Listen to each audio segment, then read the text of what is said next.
Chapter 8.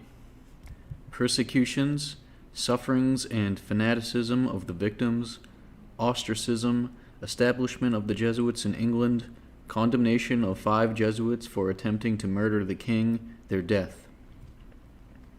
The cruelty with which the English government treated the Jesuit prisoners and its persecution of those Catholics who presumed to practice the Roman form of worship were, as always happens, advantageous to the ideas of the persecuted rather than of the persecutors.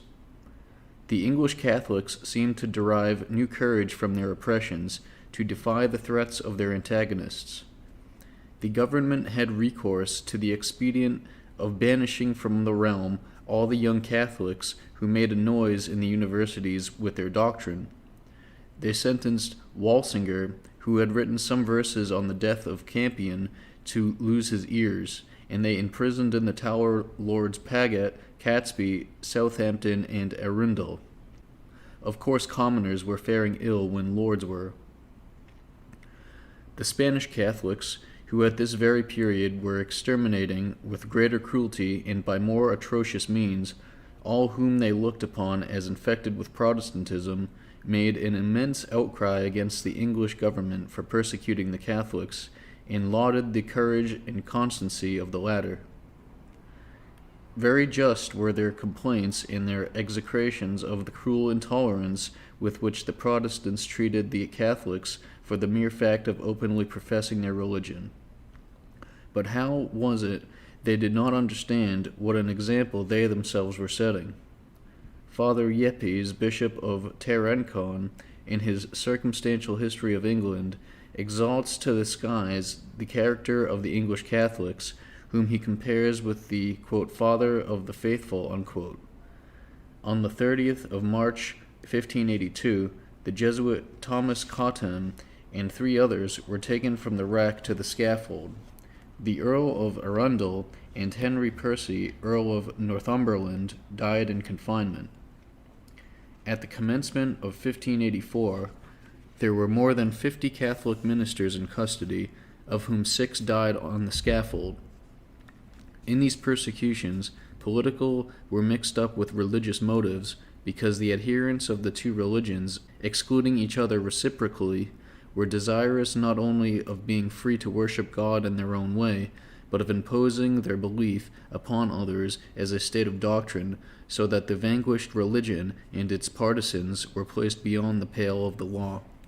This absurd principle was equally entertained by the Catholics and Protestants, and deprived the former of all right to complain of such persecutions as they would have returned in kind if they had had the power. On the other hand, the fanaticism which animated the persecuted converted their martyrdoms into triumph, and they counted the sufferings of their companions an advantage to the cause of the party. Thus the Jesuit parsons wrote from London to Father Agassiz, the rector of the College of the English Jesuits at Rome, at the very moment when his companions had been hanged, exulting in the results of the executions.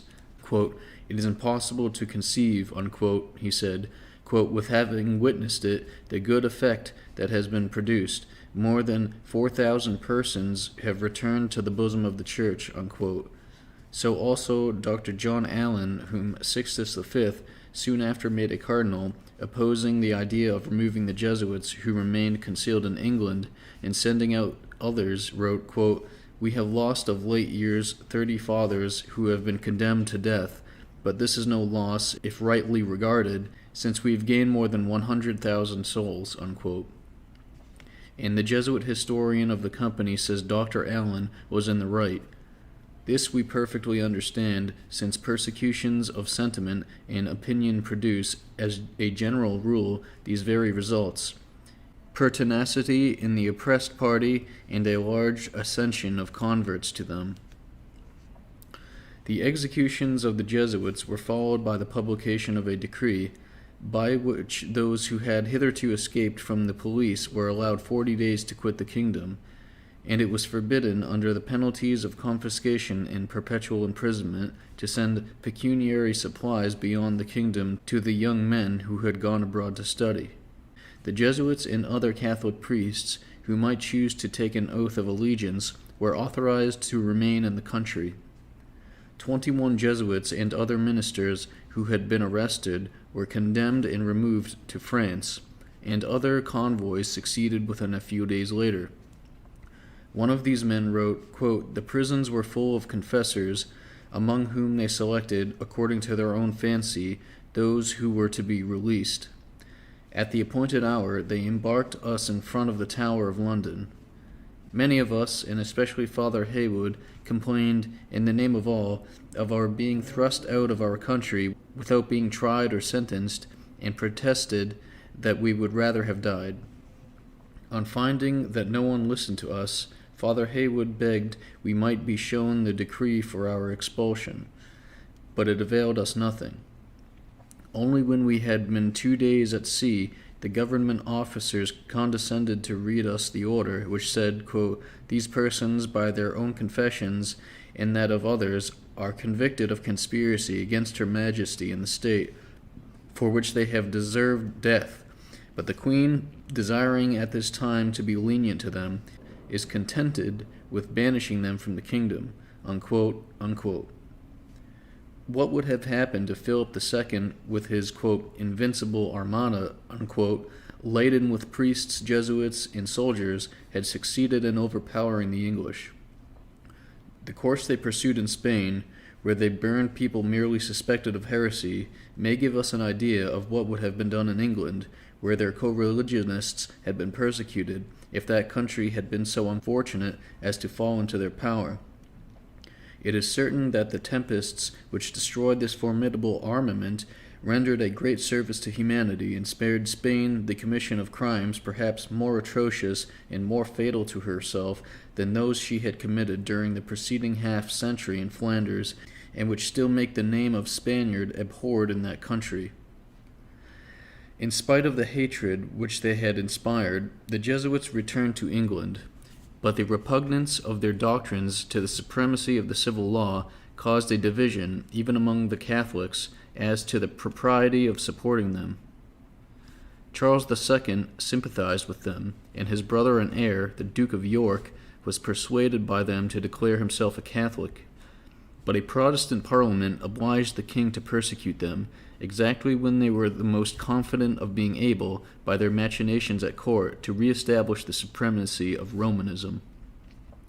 The accusations brought against the Catholics by the notorious Titus Oates, an ex-Jesuit who had been expelled from the company, acquired some credibility through the mysterious murder of Sir Edmundbury Godfrey, the magistrate who received his first depositions, this crime having been attributed to the Jesuits. On the 25th of October, 1678, Oates read before Parliament a declaration stating that Innocent XI, in virtue of the powers transmitted by St. Peter to his successors, appointed Paul Oliva, the general of the Jesuits, governor of Great Britain, reserving to himself the title of king. He said also that the post of chancellor had been conferred on Lord Arundel, that of treasurer on the Earl of Powys, and the Lord Bellasyse was to have been commander-in-chief, and Lord Petre lieutenant-general. Peter and Richard Talbot, governors of Ireland, and Father White, who was provincial of the company in England, Archbishop of Canterbury, and so on. All the above-named persons were confined on one day in the Tower, and the next day saw the imprisonment of Lord Castlemaine. During the panic caused by these and similar announcements, the Parliament adopted several rigorous measures, and among them one which was only abolished in the reign of William IV, requiring every public functionary, from the king downwards, to make an oath of professing the established religion, and to communicate publicly, according to the liturgy, on taking possession of his post, under pain of losing his employment and forfeiting £500 sterling. In this manner the Duke of York appeared to be excluded from the succession, and the Catholics deprived of all power of altering the laws by constitutional measures. In February 1679, a jury condemned 5 Jesuits to die on the scaffold, on the charge that they had conspired to murder the king and to overthrow the state religion. One of these, Father Ireland, was condemned as if he had been the bearer of the company's orders to kill the king. It was added that Grove and Pickering, the Queen's confessors, would have accomplished this deed in Windsor Castle and had only been prevented by their pistols hanging fire. One of the assassins, according to the indictment, was to have been recompensed with 30,000 masses. The jury having pronounced the verdict of guilty, the judge said to them, quote, "Gentlemen of the jury, you have behaved like good subjects and true Christians. Let the prisoners now go and take the benefit of their 30,000 masses," unquote. The 5 Jesuits died on the scaffold. Stafford, moreover, was beheaded on the 29th of December, 1680, in spite of his advanced age. The remainder were long detained in their imprisonment. James II, who succeeded his brother in February 1685, set at liberty and loaded with favors the accomplices of the Jesuits, who had now no other thought than the destruction of the Protestant religion and the re-establishment of the Catholic. Hence Father Peters, the confessor of the king, was for the nonce the true sovereign of England. The people believed, with or without reason, that James himself was a Jesuit, and his tendency to Jesuitism, as we shall presently see, was the cause of his losing his 3 kingdoms. He was not the only king whose alliance with the famous company proved his ruin, by leading him to ignore his own true interests in order to become their instrument.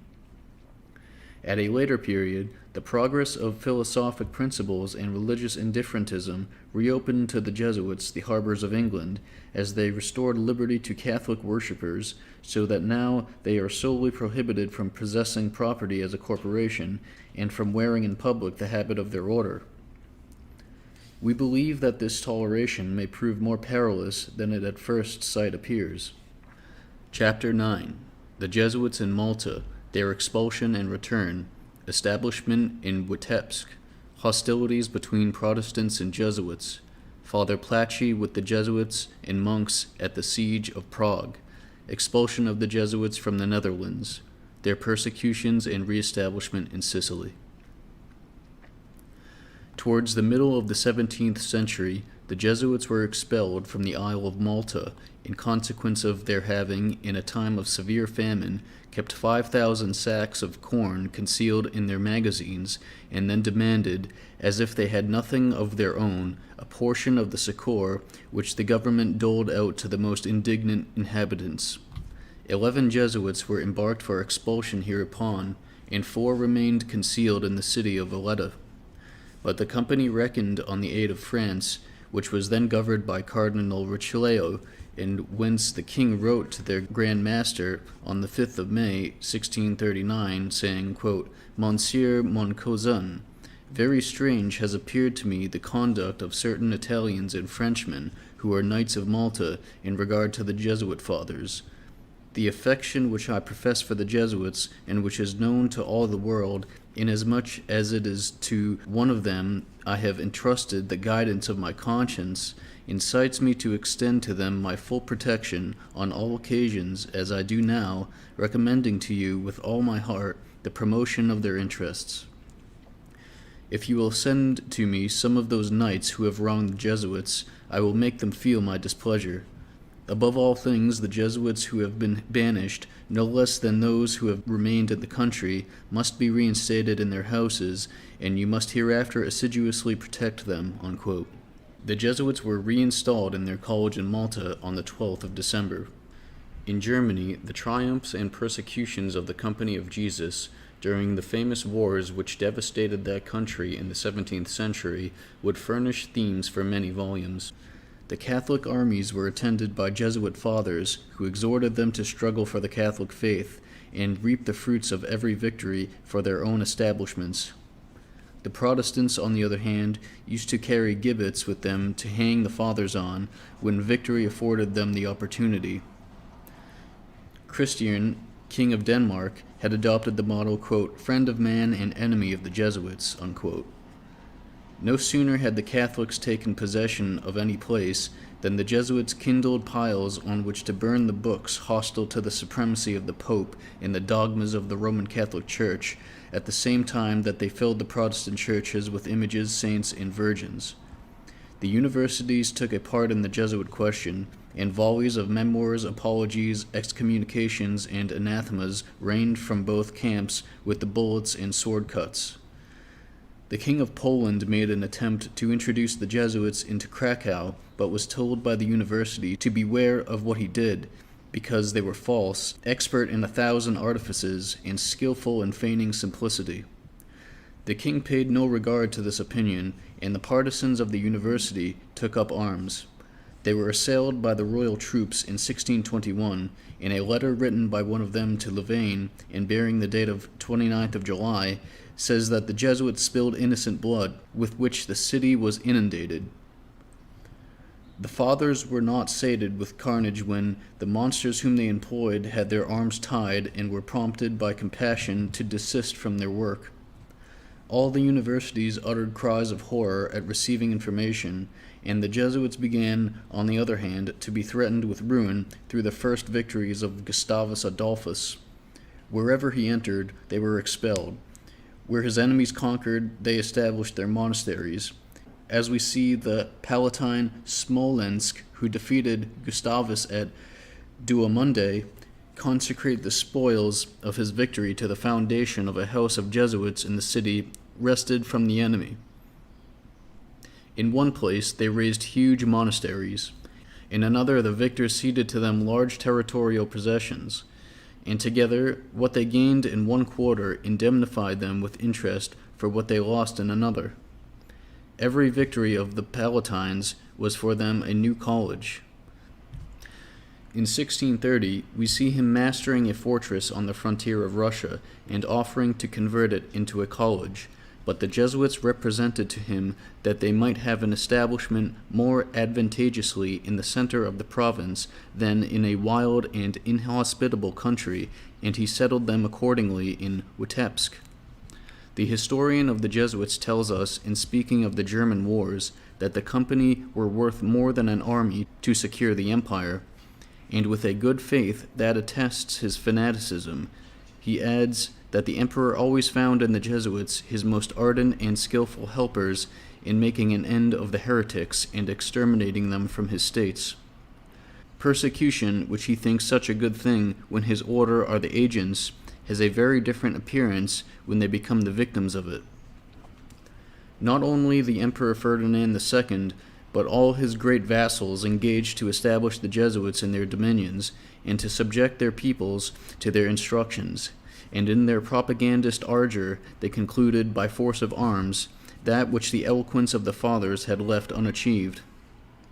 Father Matthew Bernard was the assistant of Wallenstein in this Catholic work, but Wallenstein was routed, and Bernard slain at the foot of the altar in the village of Lieben on the 9th of August, 1629, while his colleague was surrounded in the city of Sargon and put to death by his intended pupils.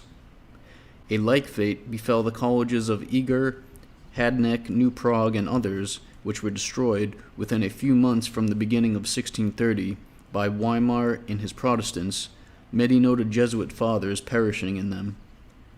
That the reader may form an idea of the fanaticism which was displayed on both sides in this contest, we must quote here an anecdote of the Battle of Leipzig, in which Tilly was defeated by Gustavus Adolphus on the 7th of December 1631. The Prince of Lauenburg, seeing a Jesuit who was confessing an expiring soldier, killed him with a pistol shot and said, in presence of several generals, quote, "I have killed a dog of a papist in the very moment he was committing idolatry," unquote. After the death of Gustavus Adolphus, the Catholics on the side of the emperor having prevailed over the princes of the Protestant League, it was presumed that the hour had now arrived for extirpating heresy from the whole empire, and in this work the Jesuits were his most forward and faithful servants. They wielded the axe and the torch with the same alacrity as their spiritual weapons. Father Plachy organized a battalion of volunteers, at the head of which he fought bravely at the siege of Prague in 1648, and Father Andrew de Boysen distinguished himself at the head of 70 Jesuits and numerous monks of some other orders, insomuch that the officers presented them a mural crown, and that the Emperor Ferdinand, in the December of the same year, addressed an autograph letter to the general of the company to congratulate him on the valiant behavior of Father PLACHY. Nor did they less distinguish themselves by sea than by land. As they accompanied the Spanish armies commanded in Flanders by Alexander Farnese, they were embarked by Spinola in his squadrons, and this cost many of them their lives in the conflicts both with the Dutch and the English, and with the Protestant corsairs who, at that time, infested the northern seas, and who were sure to give them no quarter. In Protestant Holland, where they were favored by the toleration of the state, the Jesuits had, by the end of the 17th century, established themselves and prospered to such a degree as to count 75 houses or colleges in that country. But the atrocities which followed the revocation of the Edict of Nantes in France, and which were attributed to the influence of the company with Louis XIV, inflamed the public mind against them in all Europe, and especially in those countries which, like Holland, used to allow the Catholics in general that toleration which the Jesuits, where they were strong, refused to the adherents of other doctrines. This was the principal cause of an expulsion of the Jesuits from Holland, which was enacted on the 20th of June, 1705. Attempts were still made to delay their expatriation until the 17th of June, 1708, on which day they received orders to quit the Dutch territories within 24 hours under pain of death. They retired to Utrecht, and when the storm had blown over, began to return gradually and stealthily, and revive their establishments under different names and pretexts in Amsterdam, Leyden, Rotterdam, Groningen, and other provinces. The States General roused themselves from time to time to cast out the, quote, pernicious and parricidal sect, unquote, but they concealed themselves, let the storm blow over, and awaited better times. In Sicily, they were also persecuted during the same epoch, their monasteries being closed in Catania and Girgenti, and more than 50 members of the company banished. During the War of Succession in Spain, Victor Amadeo, king of Sicily, stood against the Pope, but by degrees the Spaniards returned to the abandoned island, which Victor Amadeo quitted to assume the crown of Sardinia. Philip V of Spain grew reconciled to the Jesuits and to the Pope, and recalled the exiles in recognition of the services which the Jesuits had lent him during the war. But where has the company not been persecuted and expelled, and what country has it quitted without returning thither? Hungary, Germany, Poland, Transylvania, England, Sicily, Bohemia, and France have admitted, expelled, and readmitted them, and they have prospered under persecutions as under indulgences. Educators of the people and confessors of the kings, they have established their houses in republics as well as in monarchies, with privileges or without, praised or censured, always giving occasion to be spoken of for good or evil, their eyes being always fixed upon their main objects. The company had defied misfortune, and seems to have in it such vigorous elements of life that it resists danger and disaster as well as prosperity, and knows how to derive advantage from every fortune. However, the persecutions we have hitherto seen the Jesuits suffering were as nothing to those that ensued, which became general instead of local or accidental, and in which the Catholic countries, France, Naples, Spain, and Portugal, exerted themselves no less than the Protestant had done. The very Pope suppressed the company, and treated the Sacred Legion of the Church of Rome like an inveterate enemy, and yet the Jesuits survived their persecutors, strengthened themselves on the ruins of their adversaries, and from day to day gave the world more cause to talk about them. But let us not anticipate events. We have seen them reach the beginning of the 18th century through a career of 200 years, comprising executions, massacres, torments, miseries, conspiracies, murders, propagandism, calumnies, and apologies, and we have now to follow their history through another trying period. Chapter 10.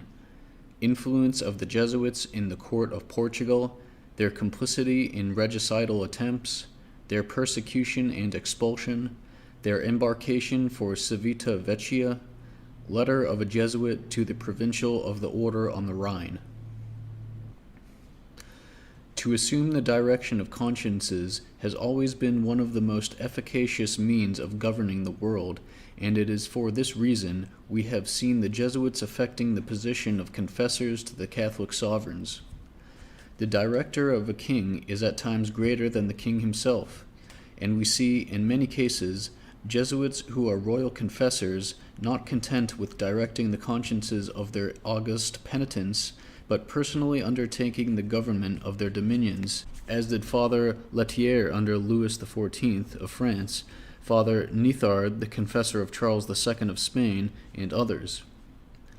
In Portugal, the true sovereign, when Joseph II began his reign, was his confessor, the Jesuit Moreira, for we are told by a Jesuit, at the period when Pombal came into power, that to reach the chief place in the ministry, quote, it was necessary to obtain the approbation of Father Joseph Moreira, the confessor of the Infante, who had just assumed the crown of his father, unquote. Moreira was also confessor to the Queen, and both confessor and tutor to the royal children. The Jesuit Costa was confessor to Don Pedro, the king's brother, and the Jesuits Campo and Aragues to his uncles, Don Antonio and Don Manuel. Pombal, however, was not a man to become the tool of the Jesuits, and he employed against them his influence with the king to procure, in the first place, the banishment of Father Valister and Father Fonseca, who, both in the pulpit and outside of it, had combated certain measures of the government. Father Malagrida suffered the same fate shortly after, but the Jesuits were as yet too powerful to be attacked in a body. The missions of the Jesuits in Brazil had become veritable provinces governed by the directors of the company, which disposed of the riches of the country not only as administrators and guardians of the Indian catechumens, but also as directors of their consciences. In the Portuguese colonies, as well as the Spanish, the governments had protected the Catholic propaganda of the Jesuits as a means of attracting and subduing the Indians. But the Jesuits had attracted and subdued them, as may be imagined, with a view to the interests of their own company rather than the government's. Their way of converting the natives in America was not more edifying than in China and other parts of Asia, and was condemned by the popes on more than one occasion. In Maranchon and Paraguay and others of their missions, or rather colonies, they used to obtain from the natives what their preaching failed to effect by means of liquors, weapons, and gunpowder, of which the use was permitted to the Christian converts. These privileges tended to equalize the Indians with their conquerors and produced great results, not perhaps in the formation of good Christians, but, at any rate, in subjecting to the administration and control of the Jesuits entire tribes of Indians in the American colonies. At the present day, the native idolatry in these countries still subsists in combination with the rites of Rome, and the subject Indians perform like automata the injunctions of the Church, which they confound in their hearts with those of the civil authority, their convictions taking no part in these external ceremonies. When the Spanish and Portuguese governments made an attempt to exercise their sovereign rights in the administration of these territories to the detriment of the Jesuits, the Indians subject to the latter rose in rebellion, and in the single colony of Sacramento, 14,000 neophytes and catechumens of the Jesuits appeared organized and armed with muskets and cannons. The revolt was at last quelled, and many hundreds of Jesuits were arrested and sent as prisoners to Lisbon. Meanwhile, Pope Benedict XIV published 2 bulls against churchmen converting the missions into commercial speculations and employing the gospel as a pretext for trade, and in 1758, at the instances of the Portuguese government, he appointed Cardinal Saldanha to inspect and reform the houses of the company in the dominions of his most faithful Majesty. A year before this, Pombal had cast out of the palace the Jesuit confessors of the royal family and prohibited their presence at the court. Cardinal Saldanha declared in a solemn edict on the 15th of May, 1758, that the Jesuits were employed in a traffic forbidden by the Church, and on the 7th of June in the same year, the Cardinal Patriarch of Lisbon imposed an interdict on the Jesuits through the whole extent of his diocese. Within a few days the Patriarch died, and Benedict XIV died 3 days after the authorization he gave Saldana to reform the Jesuits, whereupon Clement XIII succeeded to the pontifical chair and took the company under his express protection. But at this time an attempt to murder the King of Portugal, who was actually wounded in the arm, got attributed to the revenge of the Jesuits, and the indignation of which they became the objects was such as the Pope could not protect them against. From the trial it did not appear that the murderers were Jesuits, but only that they had Jesuit confessors, and the Duke of Aveiro, one of the conspirators, declared himself guilty under torture and asserted that the Jesuits had been his instigators. No sooner was he released from the rack than he retracted his confession, but neither he nor any of the conspirators escaped the penalty of death. The cruelty of the government was atrocious. The innocent and guilty perished alike in horrible torments without distinction of sex or age. The Jesuits were declared instigators and accomplices of the regicide. The Provincial Henry and Fathers Malagrida, Perdigamo, Suarez, John de Matos, Oliveira, Costa, and others were arrested. The latter was a friend of the Infante Don Pedro, who passed for a protector of the company, and he was put to the torture and suffered horrible inflictions without confessing. Malagrida, Matos, and John Alexander were condemned to die, but pardoned at the foot of the gallows on the 13th of January, 1759.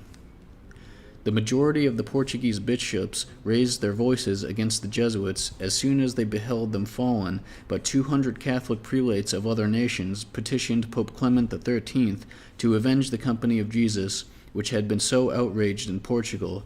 This he did by anathematizing their enemies. It was during this same epoch, as we shall presently see, that the Jesuits were expelled from France, but the singular circumstance is that there they were punished for having been good Jesuits, and in Portugal as bad ones.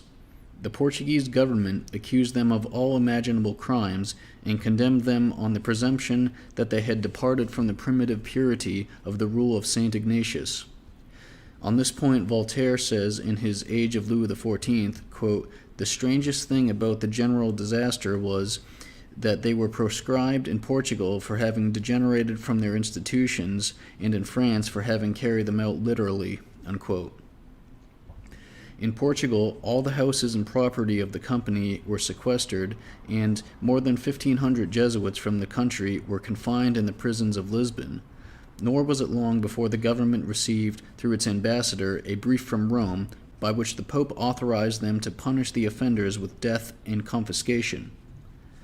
The Jesuits alleged that this was a forgery, and that the real bull did not contain so many privileges.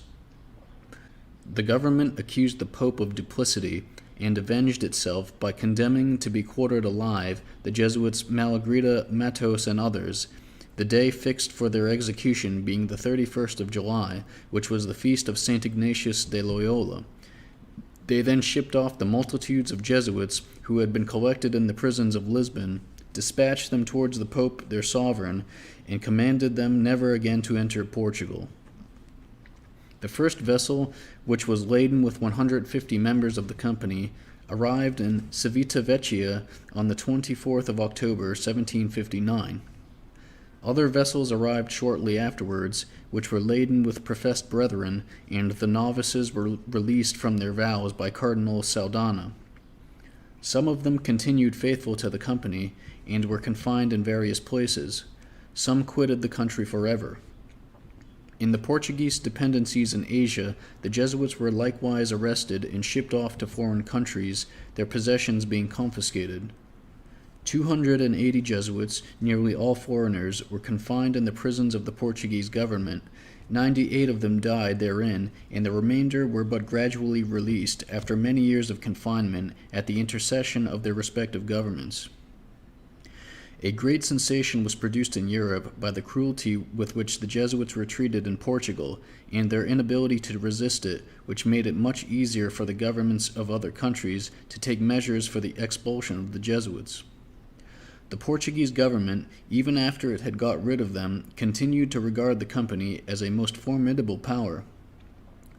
On the 20th of June, 1777, the Marquis of Pombal wrote to the Minister of State a letter from which we extract the following paragraphs.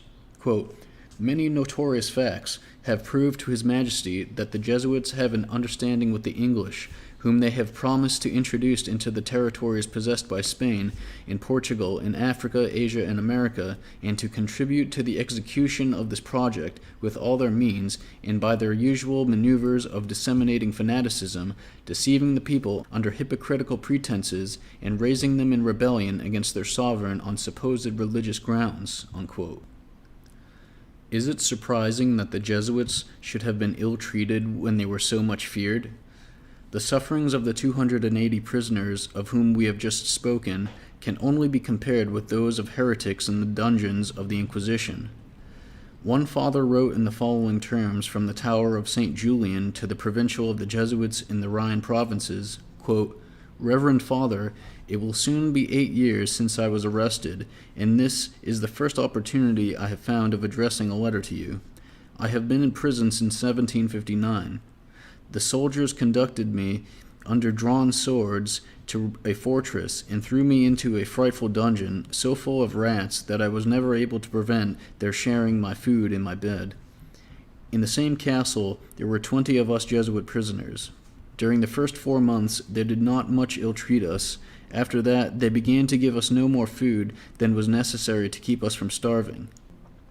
They took away our breviaries and medals, our images of saints, and other objects of our devotion. At the end of 3 years they took us to Lisbon on account of the war and imprisoned us in the fortress of St. Julian. Our dungeon is one of the most horrible, a dark and infected underground cell where the light and air only enter by a skylight of 2 handbreadths in height and of the width of 3 fingers.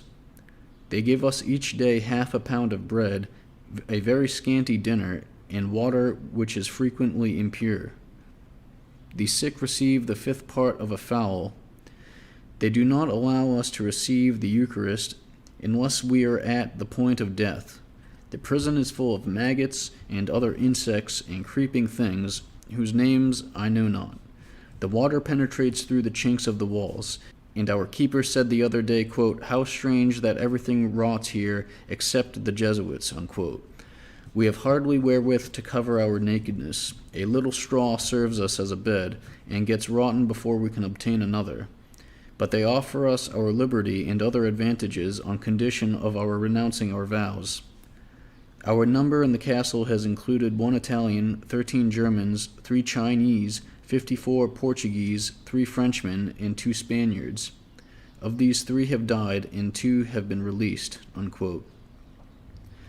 The Infante Don Miguel, who usurped the crown of Portugal in 1826, recalled the Jesuits, who had been expelled 75 years before, and the minister of the day received them with as many blandishments as his predecessor, the Marquis of Pombal, had lavished cruelties upon them. But the company was afterwards suppressed by the Emperor Dom Pedro with the other religious orders when he dragged the usurper from the throne to yield it to his daughter Maria de la Gloria. We know not whether they have, since that time, re-established themselves in Portugal, though they may easily have done so under some disguise or other. Chapter 11. Commercial Agencies of the Jesuits. Failure of Father Lavalette. The company brought into the courts for debts. Questions submitted by the King of France to an assembly of prelates. Extracts from the information of Cheletes against the Company of Jesus. Accusation of the fiscal of the Parliament of Rennes. Burning of the books of the Jesuits in the courtyard of the Palace of Justice. Requisition against the fathers of the company. The Jesuits refuse to appear before the Parliament. They are expelled and their goods confiscated. Protest of Clement XIII. Of the expulsions of the Jesuits from France and Portugal, the former was by no means the less notable, though it was the less cruel as being unaccompanied with bloodshed. One of the circumstances which contributed to discredit them, and which revealed most plainly that their missions were commercial agencies and were in no want of means to raise money, although they employed religion as a screen, was the bankruptcy of the company, whose provincial had purchased lands in Martinique and more than 2,000 Negroes to work upon them, for which purpose he had borrowed many millions in Marseilles, Paris, and other commercial centers. The produce of this estate was shipped to Europe for the company, which in turn furnished the colony with European merchandise. Father Levet was placed under an interdict, and as the company did not choose to pay money borrowed by its provincial in Martinique, alleging that it was a personal affair in which they had no concern, the creditors denounced the whole body before the tribunals, and the Parliament of Paris intimated to its representatives in France, under date the 17th of April, 1761, to give up to the tribunal their constitutions. From its very foundation, the Company of Jesus has created around itself, under the titles of, quote, Congregation of the Sacred Heart, unquote, quote, Brethren of the Oratory, unquote, and others, a system of auxiliary forces directly dependent on itself in supporting and facilitating its action. Hence the Parliament of Paris thought their first step ought to be the suppression of these minor associations, which were dissolved accordingly by a decree of the same month. The Parliament further decreed, on the 8th of May, 1701, that the General of the Company, or, in his default, the Society and the whole body of the Jesuits resident in France, should pay the creditors, within the term of a year, the 2,400,000 francs, at which were estimated the liabilities of Father Levelet, with the costs of the execution, etc., the creditors, in their default, being authorized to distrain all the goods of the company. This was no sooner publicly known than the claims against the Jesuits swelled rapidly to nearly 5,000,000 francs, while people marveled at its having been hitherto said of these debtors that they had no other thought than of training souls for paradise by means of their catechisms. We leave it to our readers to reflect what an effect must have been produced in Christendom by this irresistible confirmation of the charge which had been made against the Jesuits in all European countries, that they employed religion as a screen for their commercial speculations. The king added a committee from his privy council to that of the parliamentary magistrates to examine the constitutions and affairs of the company. He hoped to save the latter by opposing committee to committee, but the reports proved that they both agreed, that is, in condemnation of the Jesuits. Hereupon Louis XV, by a decree dated the 2nd of August, 1761, intimated to the Parliament that it must suspend for a year its judicial proceedings, and to the Jesuits that they must give up during the same year the title deeds of their colleges to the Privy Council. The Parliament eluded the royal decree by saying that it would, during the year, pronounce no decision in the cause of the Jesuits, but that its devotion to the king and its obligations to consult the public tranquillity would not permit it to suspend for a single moment its exertions to ascertain the truth. On the same day, the Parliament, in a full session, received the requisitory of the Procurator Royal against all bulls, briefs, and apostolic letters relating to the Company of Jesus. Immediately afterwards, it decreed that the schools of the company should be closed, and a distress levied on all its property. The king, on his part, convoked an assembly or council of the doctors and prelates of the church, and submitted the following questions to them. 1. Quote, Are the Jesuits useful in France, and what advantages or inconveniences result from the various functions which are entrusted to them? 2. What is to be said of the conduct of the Jesuits, their manner of teaching, their opinions, if adverse to the sovereign of France, or relating to the doctrine of the French clergy, as contained in the Declaration of 1682, and in general to the ultramontane opinions? 3. What limit or counterpoise should be set to the authority of the General of the Jesuits, as at present exercised in France? Unquote. This assembly pronounced a verdict highly favorable to the company, 6 members only voting against it, that is, demanding a reform in the constitutions of the Jesuits. The Bishop of Soissons stood alone in demanding their expulsion. The king endeavored to effect a compromise between the company and its opponents, and, in conformity with the views of the minority, declared himself for a reform in the constitutions of the Jesuits. He then, by an edict issued in March 1762, annulled the judicial proceedings that had taken place since the preceding August, declared the fathers of the company subject to the ordinary jurisdiction of the Church and to the laws of the state, and laid down rules as to the way in which the general was to exercise his authority in France. The Parliament refused to register or give currency to this decree, and the king ended by withdrawing it.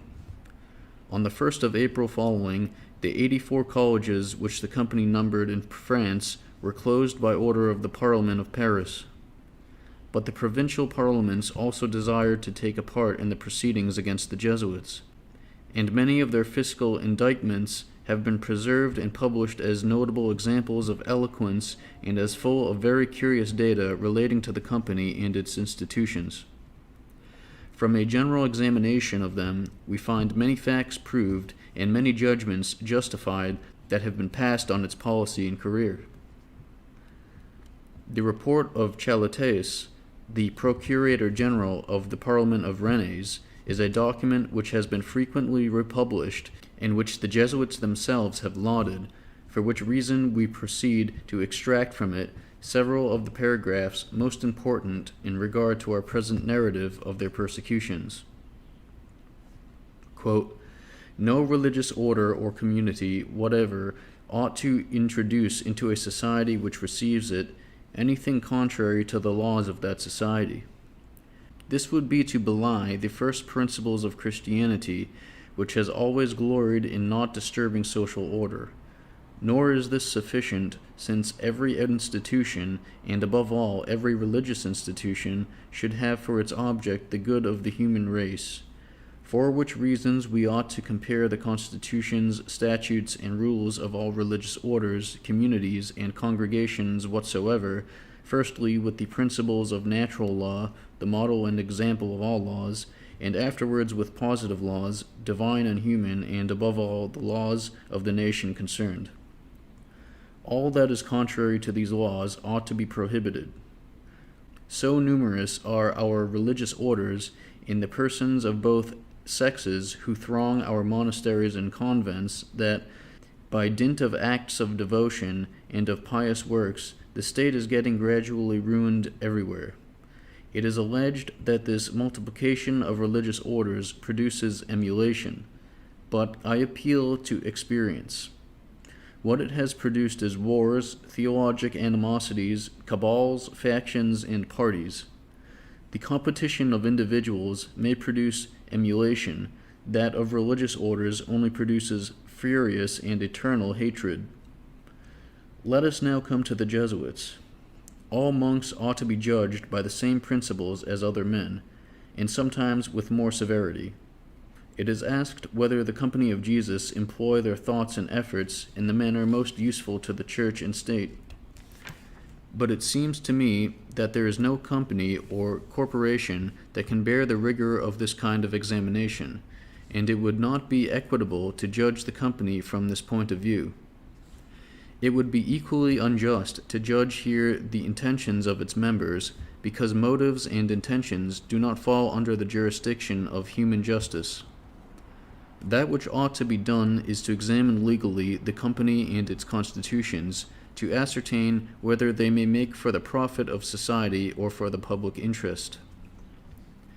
In good morality, as in good policy, if the Jesuits cannot be convicted of actions contrary to the laws, they ought to be acquitted, and to be punished in the opposite case, for it would be an odious thing if an entire religious body were to remain perpetually disparaged by unjust suspicions.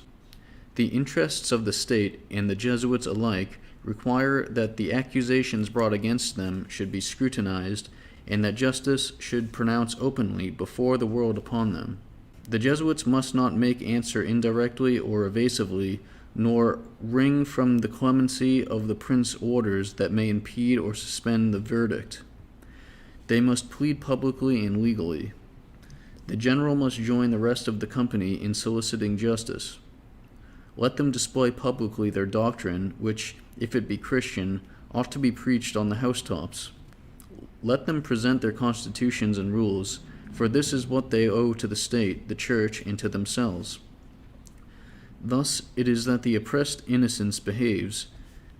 It uncovers itself to the heavens, because it fears not the light. But let them not come offering promises and oaths to justify themselves, which they know they cannot fulfill, or retractions which their conscience tell them they cannot adhere to, still less underhand politic maneuvers, which would only offer another ground of accusation against them. Let the Jesuits unite themselves to us if they are innocent. Their public authorities merely desire to find citizens in the state and virtuous fraternities within the church. Their function is not solely to prosecute the guilty. They must make it their first duty to succor the innocent. On this ground, the first thing I demand of the Jesuits is to present all their constitutions, rules, and statutes, whatever has the force of law among them. What they have presented is extracts, but extracts forming 20 volumes and containing references to other books and to manuscript documents. In the preface to the decrees of the congregation, it is said that these decrees are not all included, and in the preface to the extract from the privileges, it is said that, besides those there contained, the general of the company has power to grant others. Over and above the apostolic letters granted to the Jesuits, they enjoy the privileges conceded by the popes to different members. Nor is this all, for they have rights and privileges which they call viva voce oracles, to which they affix the most singular titles in order to deceive the multitude. Under these oracles they include whatever the Pope has granted to them orally in the way of favors, exemptions, or the like, which is to be received on the assertion of one respectable witness, and to which the same force and validity is to be allowed as if it had been enacted by a bull in the most regular form.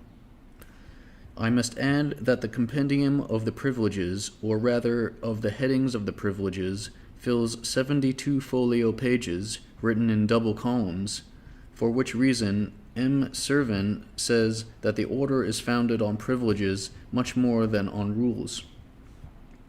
Is this a proper code of laws to present to nations?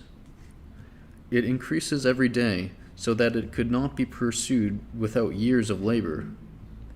What are we to think of a religious association whose justification must depend on the examination of 50 volumes in folio, when, to condemn them, the reading of 2 would suffice? In the 2 folio volumes of the primitive constitutions of the society, there is no mention made, on any occasion, of the laws of the countries in which the company may establish itself. They are written as if society existed not, or as if the church did not exist in the state. The constitutions of a religious order are the terms by which it binds itself in respect of the church on which it depends, and because the Pope represents this church, it is he who approves the orders established in Christendom.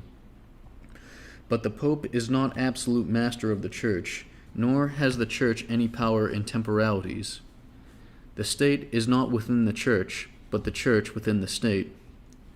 It therefore appertains to the latter to admit any order or institution within its territory, or refuse it admission if it thinks proper.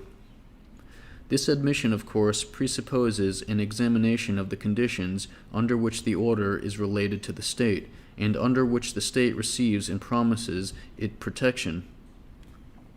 The new order ought, before being admitted, to present all its rules and constitutions to the government.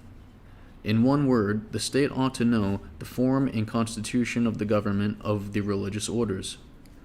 It is absurd to suppose that the state ought to admit into itself bodies with whose laws, rules, and institutions it is not acquainted.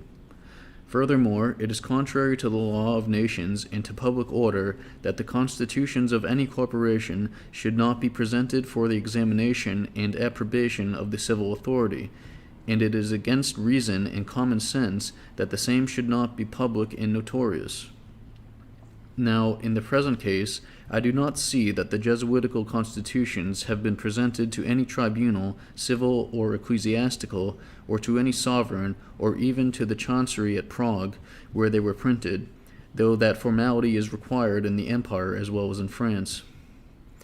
In France, the Jesuits have never obtained letters patent approving of their institution in constitutions, and it is now proper to remind you that all is done herein under cover of religion. The most fundamental rules are disregarded or overwritten by an authorization obtained by surprise. The formalities required by the law are omitted. The consequences appear only after ages, and then abuses and defects are seen to acquire, by a species of prescription, the right to be secured against reformation. The Jesuits are tolerated, and no more, and the mystery which environs them suffices to condemn their institutions, which they have taken precautions of every kind to keep secret. And how could they have done otherwise, when in their very rules they are forbidden to reveal them? Not even to monks can these institutions be revealed unreservedly. Quote, in 1621, the Jesuits refused to present their constitutions to the Procurator General of the Parliament of Aix. The only editions of their constitutions have been prepared in their own college at Rome, or in that of Prague, or if there has been any other, they have taken good care not to leave a single copy of it in existence. Is it not really singular that the constitutions of a religious order should be like a state secret or a theological mystery? Sound policy does not allow to be concealed from states the principles of operations which can influence their own fortunes, but by the constitutions of the Jesuits, their company is considered as an independent state, having its own life and jurisdiction. The company is founded on the idea that the Pope has absolute power in temporal and eternal things, and at its institution a series of privileges was transmitted to it, the right of withdrawing which he has renounced, so that, although they depend on him alone, this is merely in appearance, and if they recognize the power of princes, they do it merely, in fact, like persons yielding to superior force, but endeavoring to avoid or to evade it, because they acknowledge no legitimate authority in it, nor distinguishing the powers established among Christians from the barbarous kings in Asia and Africa, but thinking themselves under no more obligation to one class than the other. I wish it were possible to judge the institution of the Jesuits with as much indulgence as other monastic rules, but I have been forced to renounce this idea by seeing that, after concentrating on their order the privileges of all other religious bodies, they have admitted also the vices of all, as well as those of their individual members. It is true that the Jesuits, as they allege, do not attempt to use the greater part of their privileges in France. But is it possible to believe that men soliciting and obtaining exorbitant privileges from a power which they consider as superior to all on earth should renounce them in the interest of the latter, against whom they were obtained? Must the state delay to defend its rights until the privileged class shall spontaneously renounce the enjoyment of the privileges contrary to those rights? And how is it that in no addition or exposition of these exorbitant privileges, of which they say they renounce the exercise, any explanation occurs specifying which are the privileges they acknowledge to be opposed to the laws of the state in which they live?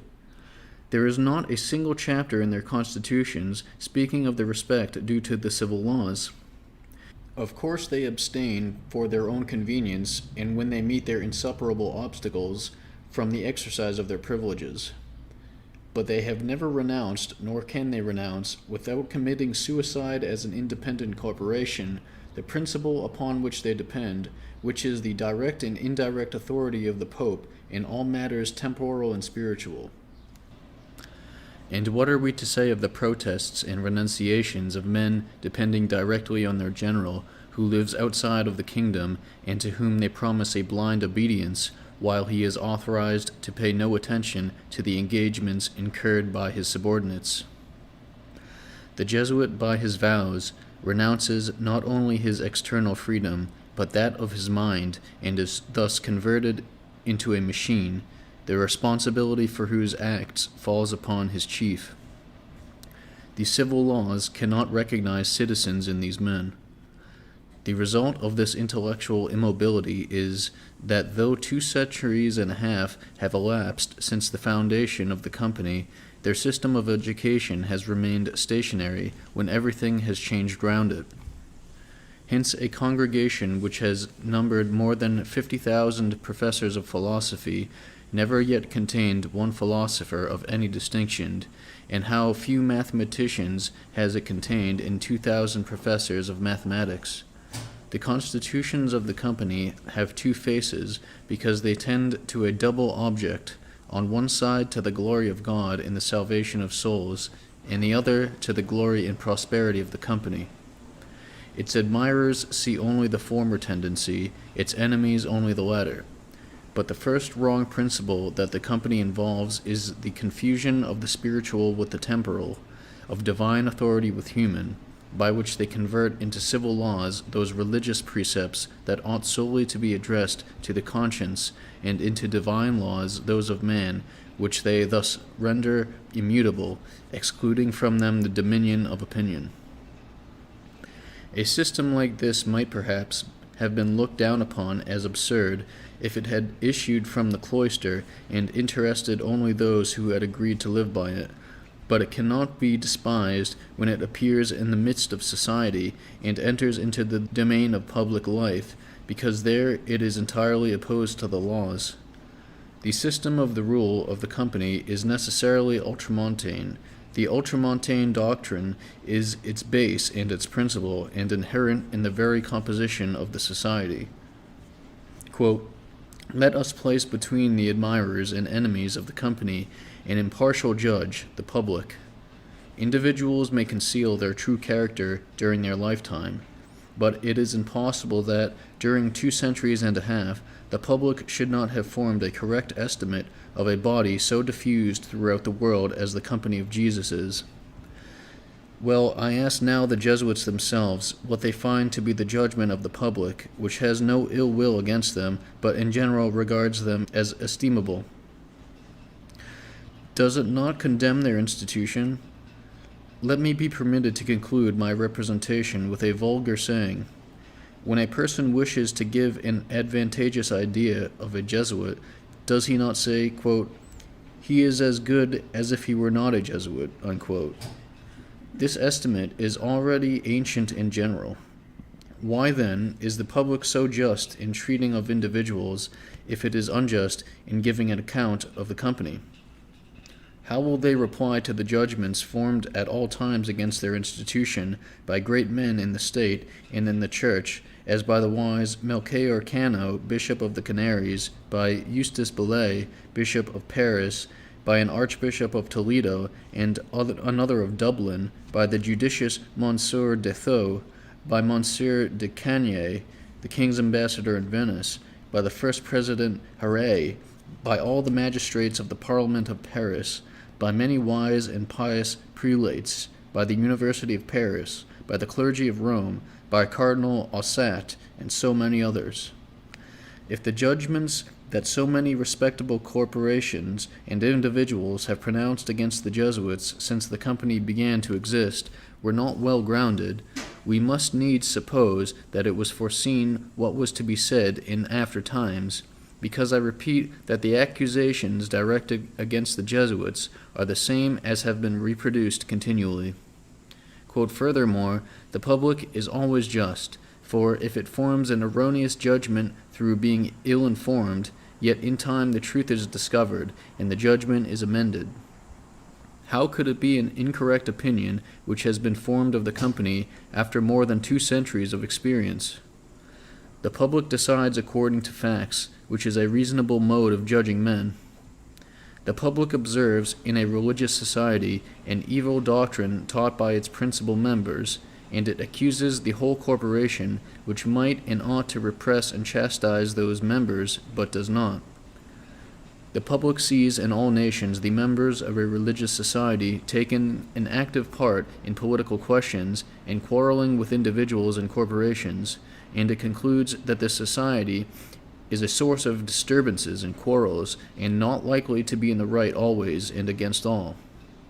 It sees that the members of this religious body employ violence to propagate their doctrines, and it regards with indignation the persecution of men whom it esteems. The people see the monks of the company intruding themselves into commerce, and removing its benefits into distant countries. It knows that the laws of the realm forbid commerce to priests, and it finds their conduct censurable and unseemly.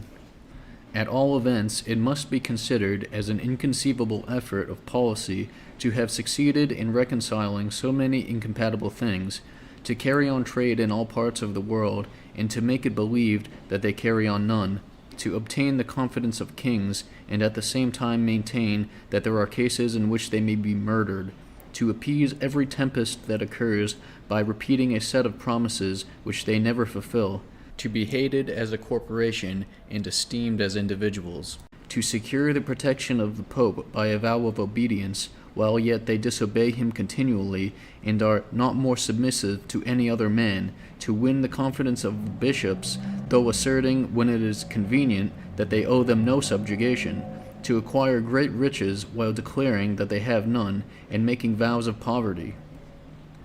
The very least conclusion to be drawn from their system and constitutions is that these are a very dangerous weapon in the hands of a foreign power, and that the Jesuits are animated by sentiments adverse to the repose and security of all states, inevitably ultramontane and fanatical on principle by habit and from interest." Unquote. In reference to a general of the company and his attributes, the fiscal of the Parliament of Rennes says, quote, "You have already seen, by what I have read of the constitutions, that the provincial fathers named by the general are bound to give him periodically and in a cipher that he alone knows a detailed account of their respective provinces, not only in relation to the company, but to the worldly affairs of its members. In this manner the general who resides in Rome knows, by means of his spies, what is going on all over the world. For what purpose does the general need so many details every month from 37 provincials, and every 3 months from 1,294 superiors of colleges, not to reckon so many other advisers of superiors and provincials? It must be for weighty reasons that this system of universal informations is sent to Rome in unknown characters. Can we consider as secrets of religion those which it is thought necessary to write in ciphers only understood by the senders and by the receivers? It is only with enemies such precautions are taken. Are the Jesuits, then, at war with all nations? Quote, "It appears from these data that states maintain in their midst certain state and religious inquisitors who must give account of all they know to a foreigner responsible to no one. I wish it were possible to designate an object, an end, I do not say honorable, for that it cannot be, but excusable, for all this mare magnum of intrigue, information, and espionage.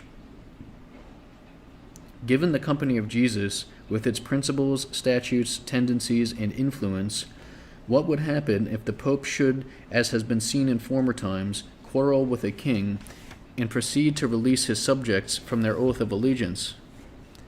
The company, if it did not renounce the principal object of its institution and the vows of all its members, would rebel against the civil power, would incite all the world to do the like, and would renew, so far as depended on itself, at least such would be its duty, the old armed rebellion in favor of the supposed right of the Pope to dethrone kings and give their crowns to others, when they have, in his opinion, disavowed his authority. It is thus the general would direct all the members of the company, and their duty would be to obey him. This must happen if we suppose the general an honorable man, but let us admit that some day he may be something else, and that he may employ for his own ambitious or covetous or otherwise personal ends this formidable mechanism styled the company of Jesus. And I ask whether nations can have in their midst a more formidable enemy, or one better provided with means of securing impunity for himself.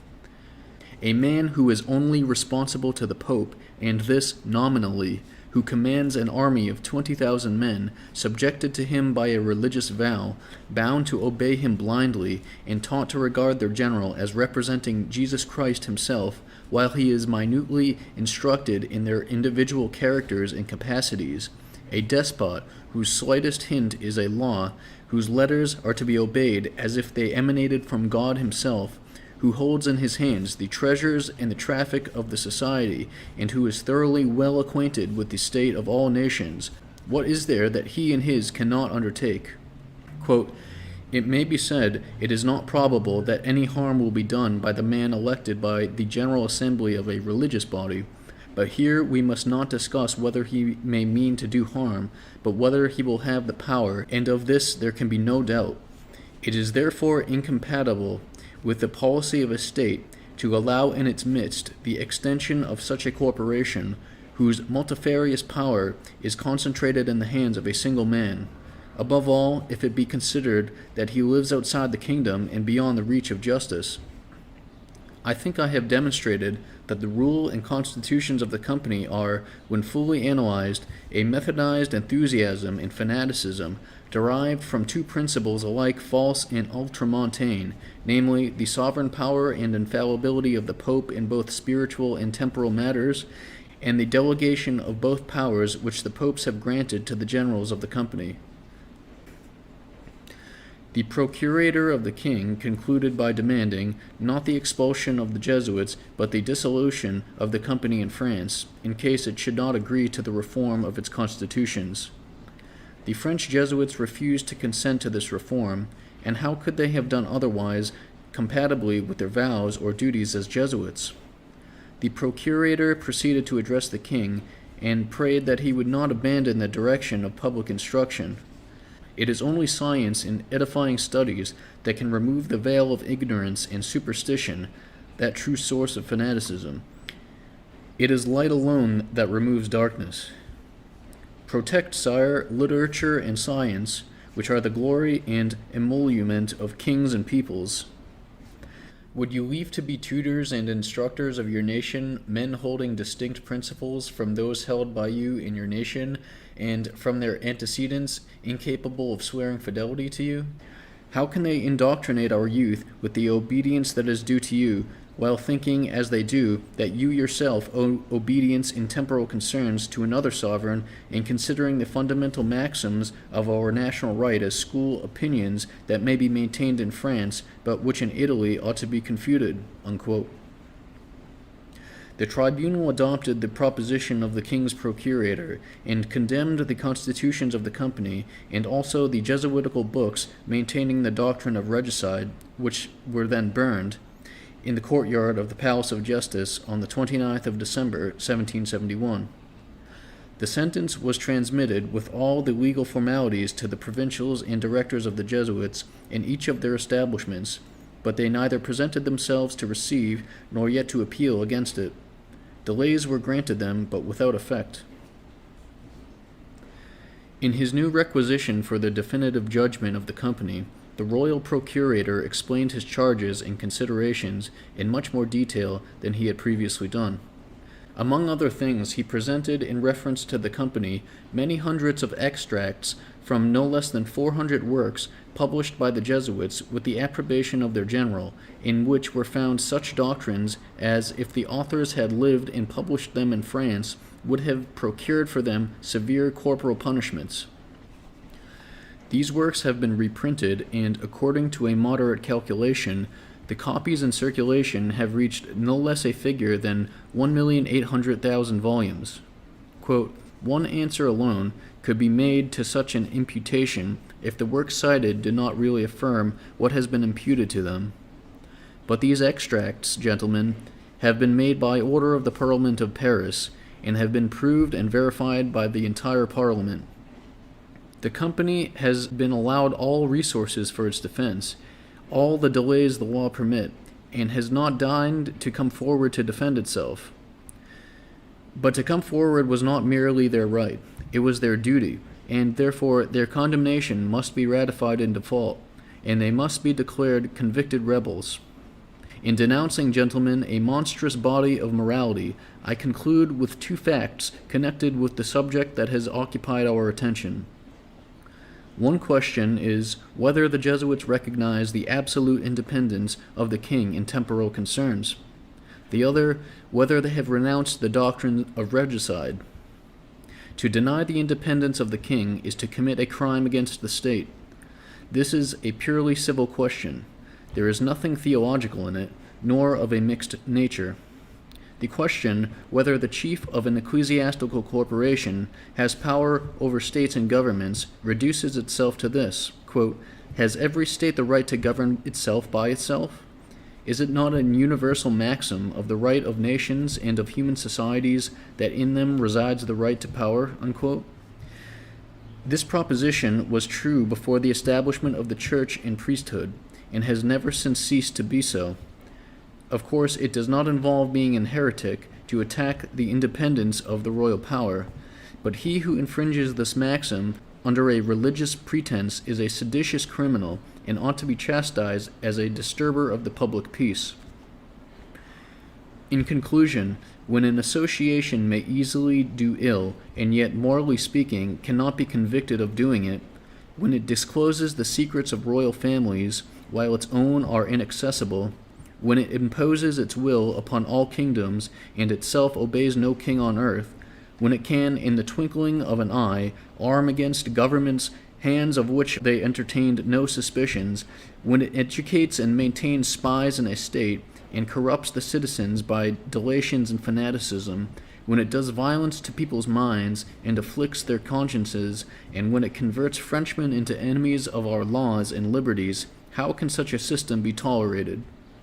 Quote, altogether we declare that the constitutions, rules, and acts of the society are injurious to the majesty of God, in that they grant to a man the honors that belong to God alone, make a man's orders equal to God's injunctions, and require men to immolate to a man their reason and their judgment, in that they are destructive to the natural liberty of minds and consciences, and contrary to divine, civic, and international laws, and to the security of private contracts and covenants. And lastly, on account of the abuse involved in the vow of obedience taken by French subjects to the general of the company, by which they bind themselves to quit the realm at the first hint they may receive from a foreign power, unquote. Although the majority of the parliaments condemned the Jesuits, yet there were some, as in Alsace and Franche-Comté, which absolved them, but even out of the parliaments of Alsace and others ultimately reserved their verdicts. The confiscated goods amounted to the sum of 60 million francs, without including those of the colonies, an enormous sum which was equivalent to more than 200 million francs according to the present value of money. The yearly returns of all this property, after deducting the expenses of the 4,000 Jesuits who lived in France, were entirely under the control of the general residing in Rome. It must be remembered that this amount did not include the alms and donations annually received by the Jesuits. The parliaments assigned them life allowances varying from a franc to 150 centimes a day, which was then worth nearly 5 times as much as it would be now. The Parliament of Paris granted pensions to the professed brethren only. The French Jesuits mostly remained in France, but many hundreds of them went over into foreign countries, including even Protestant Prussia, where they were quite hospitably received by Frederick II. But as many of those remaining in France persisted in living in a community and observing the rules of the suppressed institution, without any regard to the decrees of the parliaments, the supreme tribunals of the kingdom, they were expelled from it by a new edict on the 1st of December, 1764. Pope Clement XIII protested against the expulsion of the Jesuits by his decree Apostolicum, etc., of the 7th of January, 1765, in which he denounced it as a great wrong done to the Church and the Apostolic See, and added, quote, we declare, of our own mere motion and certain conviction, that the institution and company of Jesus breathes piety and sanctity in the most eminent degree, although men are found who presume, after the defaming it with damnable interpretations, to accuse it of being impious and irreligious, whereby they, in the most outrageous manner, accuse the Church of God, and solemnly declare to be pious and agreeable to heaven that which is in itself impious and irreligious, unquote. The Jesuits had remained in France in spite of everything. The king and the Dauphin sympathized with them, but when 3 years after the order was expelled from Spain, Then those members who had lingered in France were compelled to quit the kingdom, where they had begun to create a new existence for themselves. If they were able to do that in spite of the laws and edicts, the sentences and confiscations published against them, to what means could their adversaries have had recourse to get rid of them? Does not this, in connection with 1,000 such points, prove the immense force of their organization and how dangerous it was to the sovereignty of nations? The following letter, which was addressed by Father Risi, the general of the Jesuits, to the Jesuits in France after the suppression of their order there, proves clearly that it was next to impossible for any government to settle with the order. Their head and their soul are in Rome, and their members, who are scattered all the world over, may be cut off without the destruction of the collective being called the Company of Jesus. For wherever they lose the privileges that make them great, they turn easily into a secret society, in which they continue till they have recovered their ground. Father Risi wrote, quote, "Dear brethren, if the king and parliament force you to separate yourselves from the society, and prevent your wearing your habit, you may, nevertheless, continue united, and await better times to play your parts in public. The calm succeeds the storm. Attach yourselves to each other by firmer ties than ever, and consider that all the powers in the world are not competent to annul your vows." Unquote.